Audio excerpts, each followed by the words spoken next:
Hey, I'm Toni, and I have just cosplayed for Wondercon. It's been a really crazy weekend. It's been really hectic, and there's just so much people here. But with all the people here, I was able to find some things that I would love to share with you all. So please follow them, follow these amazing independent artists and comic writers, for without them, we wouldn't really have the comics that we love today. So enjoy the video.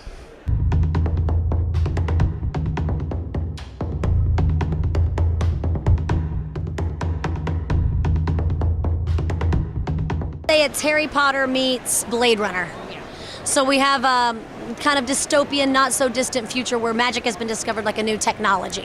So of course the powers that be are fighting to control this new resource, this powerful resource, and the people are getting kind of caught in between.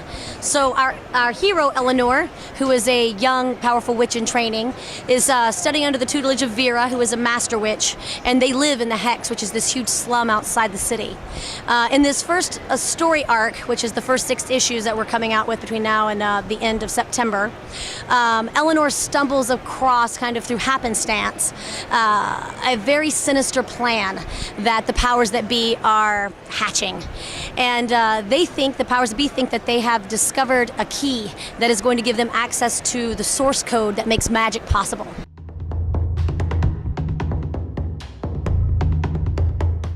The comic is about a girl named Eiley who's given this book, and she falls absolutely in love with the story, but she finds out that it's not done, so it's about her trying to get the author to finish it.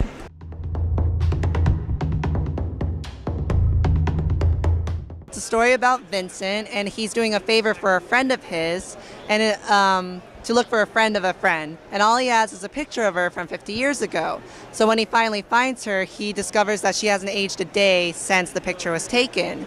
So what he does is he tries to figure out how her circumstances came to be that way, how she knows his friend, and then he just falls into this world of the supernatural with monsters and creatures, and he discovers a little more about himself. And you can find it online at lonelyvincent.com.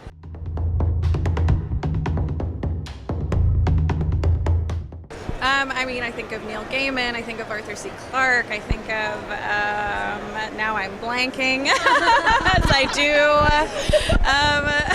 I'm thinking of Philip K. Dick, I'm thinking of and of course, the classic J.K. Rowling, all of it, just the humanistic stories that take place in greater worlds, you know? Yeah, I'm gonna have to just agree with her on all of those fronts. I think we all have similar interests, which is why we as a team have come together so seamlessly. I know that we all, they introduced me into a ton of stuff. Just in pop culture, we watch a ton of Doctor Who. Big Doctor we Who love fan. Firefly. But we also love all the classics, Star Wars and Star Trek, and any of those things where you're using technology, where you're using, or even in that sci-fi world, or you're using magic in other worlds to tell a great story, or to kind of illuminate parts of the human experience that are common among us all. Yeah, it's like the idea of an ordinary person who you can relate to, who's in these extraordinary circumstances where you're able to kind of experience your own extraordinariness. Yeah. And that's a word. That's why she's the writer. Definitely inspired by Neverending Story and 80s and Zelda, and I think definitely for this story, I pull a lot of imagery from Norse and Celtic lore, so I have fun playing with that. Well, definitely Disney. Like every 90s kids, every kid, honestly. Yeah, grew up. Yeah, exactly. Grew up with Disney films, and so Glenn Keane especially was a huge influence on me, as well as Rumiko Takahashi of Ranma Half and Inuyasha. Their sense of movement and character design always just was really wonderful to me, and I think the influences are pretty obvious in my work as well. I love them.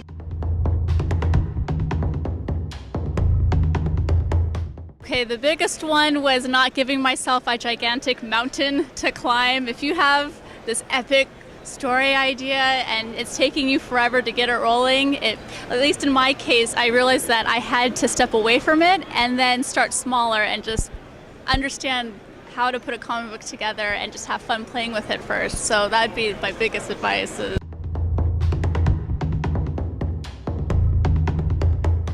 My I think my favorite so far was Tom Beaker. I was going to say the same I know, exact we thing. were I like, think that was what? the universal Yes. favorite. So it was Tom Beaker the Muppet dressed up like Tom Baker, the Totally. fourth Doctor Who. The fourth Doctor, Tom It Beaker. was adorable. Amazing. But to be honest with you, we have not left this booth.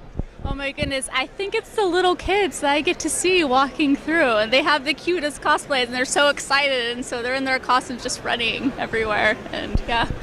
There was this excellent family cosplay of Leela and Zap Brannigan, and then their baby was Nibbler. I love Futurama, so that was one of the best cosplays I've seen this weekend.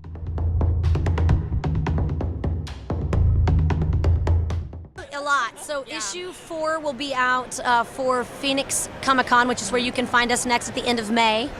And then issue 5 will be out at San Diego. We got into San Diego, which is to us a really big deal, being so new to the scene, and that's very hard to do. So we'll look out for crowds. We're going to make sure we wear covered-toe shoes that day, do our stretches. So issue 5 will be out for then, and then issue 6 will be out for Long Beach, where you can find us at Comic-Con there at the end of September. And then we'll have our first trade volume ready to go by Kamikaze, which is where we all started last year this time, October. We debuted issue 1, so we'll be back there 1 year later with the whole volume. So we're looking forward to all of those things tremendously.